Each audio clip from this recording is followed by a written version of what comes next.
गजा में इंसानियत से सकने लगी। मजलूम फ़लस्तीनियों के पास सिर्फ 5 घंटे का राशन मौजूद। आलमी इदारा सेहत ने खतरे की घंटी बजा दी। WHO का कहना है कि गजा में पानी, बिजली और ईंधन खत्म होने पर असल तबाही शुरू होगी। बिजली, पानी, खुराक, अद्वियात और ईंधन की सप्लाई बंद होने से बड़े इंसानी अलमिया का खदशा। गजा पर वहशियाना बमबारी में शहीद फ़लस्तीनियों की तादाद 2900 हो गई। हज़ारों टन बारूद की बरसात ने गजा को खंडरात में तब्दील कर दिया। हमास के हमलों में इसराइली हलाकतों की तादाद 1400 हो गई। अमरीकी महकमा दिफा का इसराइल में फौज तैनाती पर गौर। पेंटागन हुकाम की 2000 अमरीकी फौजियों को मिशन के लिए तैयार रहने की हिदायत।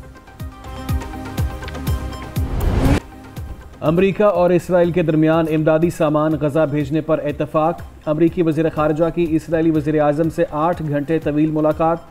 गजा में इमदादी सामान भेजने से मुतालिक गुफ्तगू। मिस्र के साथ गजा के रफा बॉर्डर पर इमदादी काफिला इजाज़त मिलने का मुंतज़िर।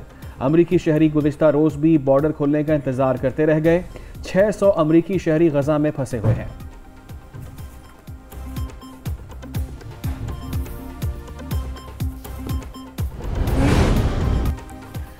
गजा में बमबारी न रोकने पर कोलंबिया का सख्त एक्शन। इजरायली सफीर को मुल्क से निकल जाने का हुक्म दे दिया। कोलंबिया के सदर ने गजा में कत्लेआम को नाज़ी जर्मनी में यहूदियों के कत्लेआम जैसा करार दे दिया, जिस पर इजराइल के सफीर ने एहतजाज किया था। दूसरी तरफ जापान का गजा के शहरियों के लिए $10 मिलियन इमदाद देने का ऐलान।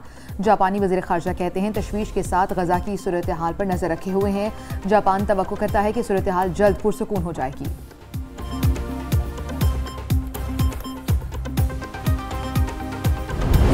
सलामती काउंसिल इजलास में रूस की जंगबंदी की करारदाद नाकाम। करारदाद में इंसानी बुनियादों पर जंगबंदी, यरगमालों की रिहाई और इंसानी इमदाद की तरसील का मुतालबा किया गया। रूसी करारदाद के हक में 5 और मुखालफत में 4 वोट डाले गए। अमरीका, बरतानिया, फ्रांस और जापान ने रूसी करारदाद की मुखालफत में वोट दिया। चीन, मुत्तहिदा अरब अमारात और मोज़मेक ने हिमायत की।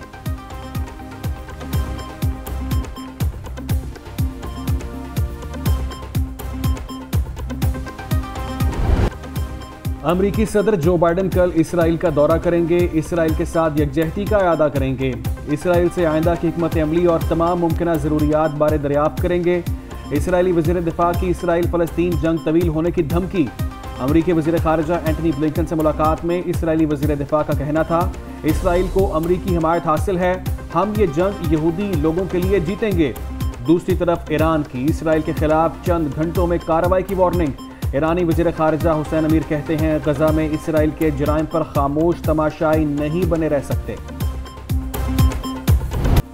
हिज़्बुल्लाह ने इसराइल के खिलाफ कमर कस ली। गाइडेड मिसाइल से इसराइली टैंक पर हमले, टैंक तबाह करने की वीडियो जारी कर दी। मीडिया रिपोर्ट्स के सरहदी इलाकों में फौजी गाड़ियों को भी चुन चुन कर निशाना बनाया गया। इसराइल की जानिब से निगरानी के लिए लगाए गए कैमरे भी तबाह। दूसरी तरफ जंग के बाइस इसराइली करेंसी शदीद दबाव का शिकार। 4 इसराइली शैकल्स की कदर $1 अमरीकी हो गई।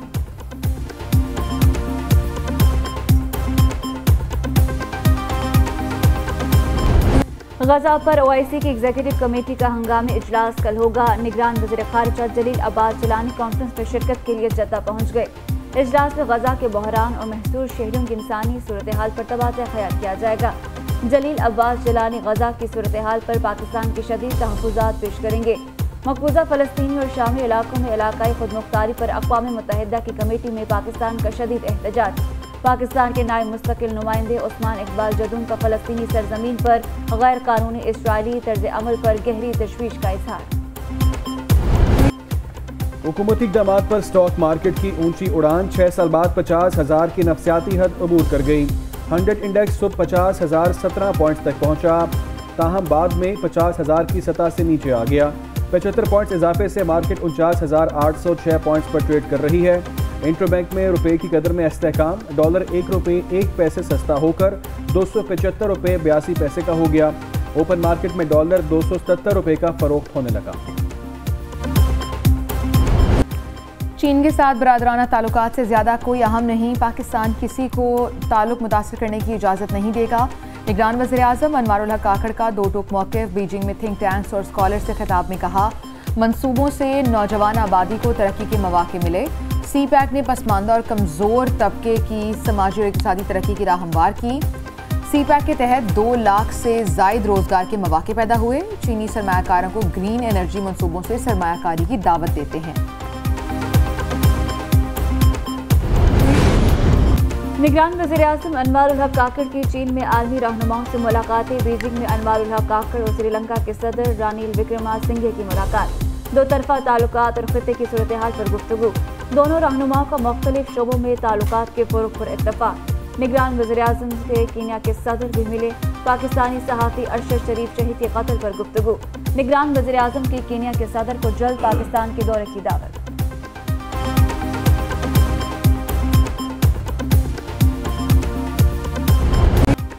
साइफर केस में चेयरमैन पीटीआई और शाह महमूद कुरैशी पर फर्द जुर्म आयद ना हो सकी। खसूसी अदालत ने फर्द जुर्म की कार्रवाई अगली समात के लिए मुकर्रर कर दी। चालान की नकुल तकसीम न होने के बायस फर्द जुर्म की कार्रवाई मुलतवी की गई। दूसरी तरफ चेयरमैन पीटीआई के डियाला जेल में सेल की तोसी कर दी गई। सेल को 35 फुट से तकरीबन 60 फुट तक कर दिया गया। खसूसी अदालत के जज अबुल असनाद ने नमाज दिए। जेल में खाना मुहैया करने की जिम्मेदारी जेल हुकाम की है। सुपरिटेंडेंट जेल को मैनुअल के तहत साइकिल मुहैया करने का हुक्म।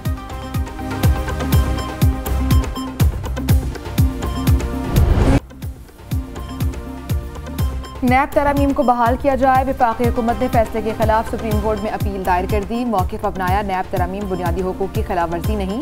सुप्रीम कोर्ट का फैसला पार्लियामान के इख्तियार से तजावुज़ है। अपील प्रैक्टिस एंड प्रोसीजर कानून के तहत दायर की।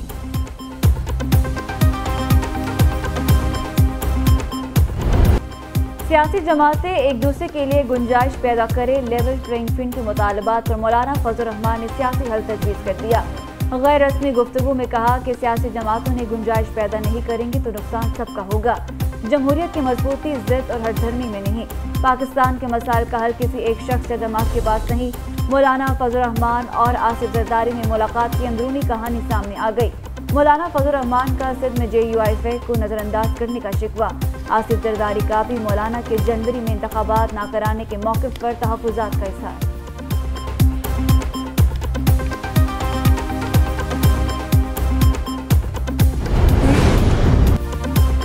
चौधरी परवेज़ इलाही की मुश्किलात में इजाफा। इख्तियारात के नाजायज़ इस्तेमाल के इल्ज़ाम में एक और रेफरेंस तैयार। नैब रेफरेंस में परवेज़ इलाही, मोनस इलाही, मोहम्मद खान भट्टी समेत 6 मुल्ज़मान को नामजद कर दिया गया। परवेज़ इलाही ने तरक्याती मंसूबे मंजूर करते हुए किक बैक्स दिए। बाप के वज़ीर आला बनने के बाद मोनस इलाही के एहसासों में इजाफा हुआ। मोहम्मद खान भट्टी के अकाउंट में 100 मिलियन जमा हुए जिसके ज़राए मौजूद नहीं। रेफरेंस मंजूरी के लिए चेयरमैन नैब को भिजवाया जाएगा।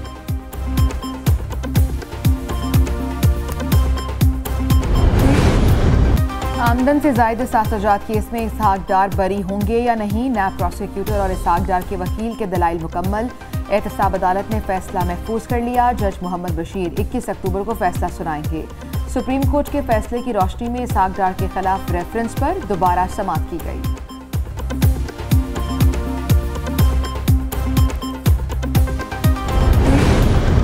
मियां साहिब वापस आएं और इलेक्शन में हिस्सा लें। साबिक वज़ीर-ए-आज़म की वापसी किसी डील का नतीजा नहीं होनी चाहिए। पीपल्स पार्टी के रहनुमा सईद गनी कहते हैं वतन वापसी के लिए वफाकी और पंजाब हुकूमत से सहूलतें नहीं लेनी चाहिए। इलेक्शन बर वक्त होने चाहिए। तमाम जमातों को लेवल प्लेइंग फील्ड मिलनी चाहिए। इंतखाबात में ताख़ीर मुल्क के लिए बेहतर नहीं। सियासी अदम इस्तेहकाम और मुआशी बहरान से निकलने का वाहिद हल इंतखाबात है।